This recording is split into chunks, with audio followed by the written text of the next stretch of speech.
Previously, the scientists, they thought that the light of the moon was its own light. But Quran says in Surah Furqan, chapter number 25, verse number 61, blessed is he, that is Allah subhanahu wa ta'ala, who has made the constellations in the sky and placed therein sun, that is a lamp, having its own light, and moon, having borrowed light.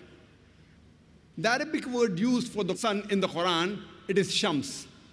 And its light is always described as siraj, wahaj, or diya, which means a torch having a light of its own, or a blazing lamp, or a shining glory. Always the light of the sun is described as wahaj, siraj, or diya, meaning a light of its own. The Arabic word for moon is qamar, and its light is described as munir or nur, meaning borrowed light or a reflected light.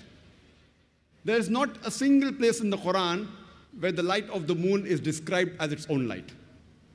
And the Arabic word for star is najam, and its light is described as saqib, meaning the light, by the time it reaches the earth, it loses its brightness, like a piercing brightness. The bright light, by the time it reaches, it consumes itself.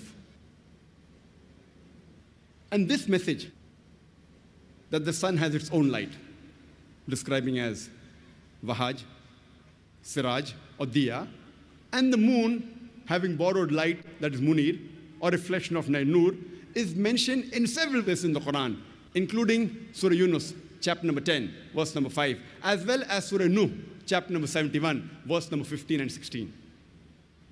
And the Quran says in Surah Tariq, chapter number 86, verse number 3, that what najmus saqib, describing the star, its light as saqib, that means it pierces, it's of piercing darkness.